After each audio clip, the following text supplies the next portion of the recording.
Meski kembali berhasil meraih pole position, Ferrari lagi dan lagi harus menelan pil pahit ketika balapan dengan gagal finishnya kedua pembalap mereka pada GP Azerbaijan yang berlangsung tadi malam. Duet Charles Leclerc dan Carlos Sainz harus mengakhiri lomba lebih awal karena masalah reliabilitas yang mereka alami. Balapan itu sendiri akhirnya kembali dikuasai oleh Red Bull dengan Max Verstappen yang sukses meraih kemenangan kelimanya musim ini dan makin memperkuat posisinya di puncak klasemen.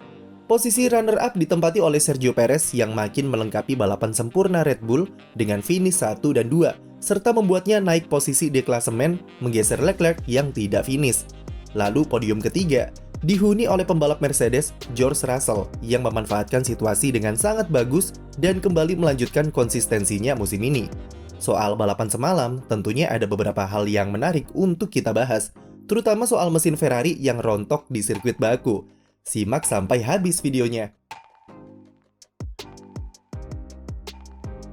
Memulai balapan dari pole position dengan catatan waktu yang sangat meyakinkan oleh Charles Leclerc saat kualifikasi, rupanya lagi-lagi tidak bisa dikonversi menjadi kemenangan saat balapan.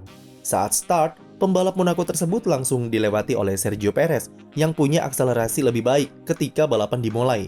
Setelah itu pun, race pace yang ditunjukkan Ferrari harus diakui sangat keteteran dan terlihat sangat tertinggal dari Red Bull. Leclerc sempat ditempel ketat oleh Verstappen di belakangnya dan ia tertolong oleh traksi serta kecepatan menikung yang membuatnya bisa bertahan di depan rivalnya tersebut. Petaka Ferrari dimulai pada lap ke-9 ketika mobil Carlos Sainz terlihat mengalami masalah dan ia menghentikan mobilnya di escape route tikungan 4. Ia mengalami masalah di bagian hidrolik dan harus rela mengakhiri balapan lebih awal. Hal itu memicu virtual safety car muncul dan sempat memberikan harapan bagi Leclerc karena strategi Ferrari yang masuk pit lebih awal di lap ke-10. Namun sayangnya, hal itu akhirnya berujung percuma karena pada lap ke-21 mobil Leclerc tiba-tiba saja mengeluarkan asap di lurusan dan ia kembali harus menelan pil pahit ketika balapan. Mesin Ferrari kembali meleduk dan memaksa Leclerc untuk mengakhiri balapan lebih awal, membuatnya pulang dari Baku dengan tangan hampa dan semakin menambah berat perjuangannya dalam perebutan titel juara dunia. Selain duo tim kuda jingkrak, mesin-mesin Ferrari yang digunakan oleh tim customer lain juga alami masalah ketika balapan kemarin, seperti Zhou Guanyu yang sedang menjalani race yang sangat bagus, tapi nasib baik tidak berpihak kepadanya setelah harus dipaksa akhiri balapan lebih dini karena mesinnya bermasalah. Dan yang terakhir adalah Kevin Magnussen yang punya peluang sangat besar untuk meraih poin di balapan semalam harus menyudahi race lebih awal pada lap ke-33 karena masalah mesin. Lalu jika kita lihat dari hasil keseluruhan balapannya, tidak ada pembalap atau tim dengan mesin Ferrari yang finish di urutan 10 besar. Apa yang terjadi? Bagi Ferrari ini jelas pukulan telak, terutama ketika mobil Charles Leclerc alami masalah karena berhubungan langsung dengan komponen mesin. Kemarin adalah DNF keduanya. Setelah di GP Spanyol, ia juga sempat alami masalah mesin atau tepatnya di komponen MGU-H serta turbo yang rusak. Itu membuat Leclerc harus kembali memakai komponen spek lama supaya bisa menyisakan satu komponen baru untuk sisa musim ini. Ferrari sendiri belum memastikan apa penyebab mesin di mobil Leclerc meleduk di Baku kemarin. Tapi beberapa masalah di balapan sebelumnya mungkin bisa memberikan indikasi komponen apa yang rusak di mobil Leclerc. Pada GP Monaco, 3 mobil bermesin Ferrari alami kerusakan di komponen yang sama, yaitu MGU-K. Valtteri Bottas beserta 2 pembalap Haas jadi korban, dan untungnya mereka bertiga mengalaminya saat sesi latihan bebas. Bos tim Haas, Günther Steiner, sudah mewanti-wanti jika ia cukup khawatir dengan masalah reliabilitas mesin Ferrari yang semakin rentan setelah Monaco. Dan benar saja, pada balapan di Baku kemarin, 4 mobil bermesin Ferrari langsung DNF. Bisa jadi, kemungkinan besar komponen yang rusak di mobil Leclerc adalah MGU-K, yang merupakan komponen spek kedua yang baru ia pakai dari GP Miami. Tapi bisa juga itu karena kondisi sirkuit Baku yang sangat menuntut power mesin dan temperatur saat balapan kemarin yang cukup panas, jadi pemicu masalah di mesin mereka. Namun yang jelas, saat ini Ferrari masih memeriksanya, serta belum ada kesimpulan tentang apa masalah yang dialami. Sirkuit Baku yang punya karakter cepat sebelumnya sudah diperkirakan akan sangat menyiksa pembalap dengan fenomena purposing. Yang paling parah adalah tim Mercedes. Kita bisa lihat dari sesi latihan bebas sampai balapan, mobil W13 menjadi yang paling brutal pantulannya di lurusan Baku. Ferrari, Alfa Romeo, serta Haas juga masih cukup purposing, tapi tidak seperti Mercedes yang punya model pantulan seperti jungkat-jungkit. Meskipun beberapa dari mereka sudah menemukan solusi untuk fenomena ini, namun karakter sirkuit Baku yang punya tikungan cepat di lurusan start-finish dan aspal yang bergelombang jadi pemicu purposing tetap terjadi. Beberapa masalah mulai timbul setelah purposing di Baku kemarin, seperti Lewis Hamilton yang mengeluhkan punggungnya sakit atau alami encok setelah 51 lap menahan pantulan di mobilnya. Setelah race, ia terpantau kesulitan keluar dari mobilnya dan nampak memegang area punggungnya.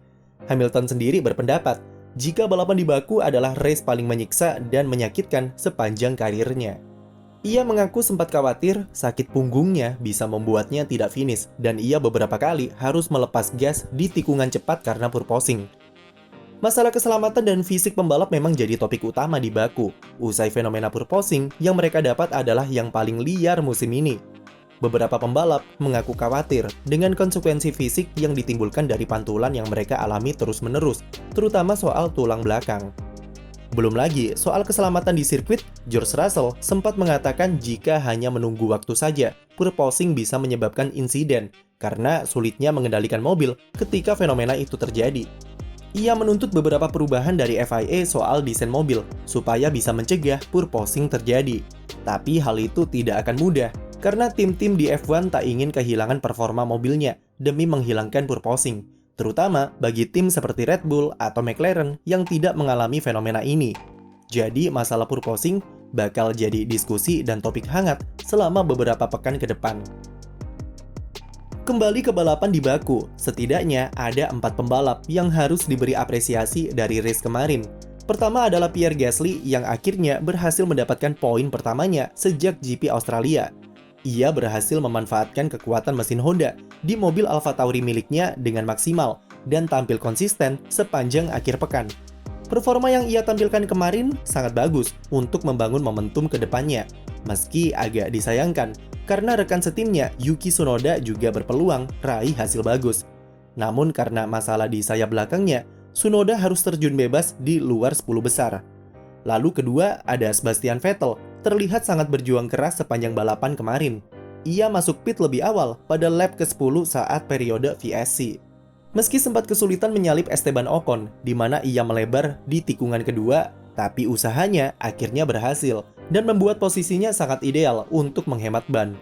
Strategi Aston Martin yang jitu dan kemampuan Vettel menghemat ban hard miliknya selama 43 lap, jadi kunci keberhasilan pembalap Jerman ini kunci posisi ke-6 di depan Alonso.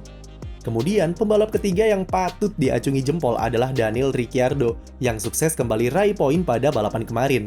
Meski sepanjang balapan, ia berulang kali tertekan oleh tim order, dimulai dari stint pertamanya ketika Ricciardo yang jelas lebih cepat tidak diperbolehkan menyalip Norris oleh timnya. Lalu di akhir balapan di mana Ricciardo terus-menerus ditekan oleh tim untuk mengejar Alonso. Walaupun pada akhirnya pembalap Australia ini diberikan imbalan oleh tim yang melarang Norris untuk menyalipnya di lap-lap penutup.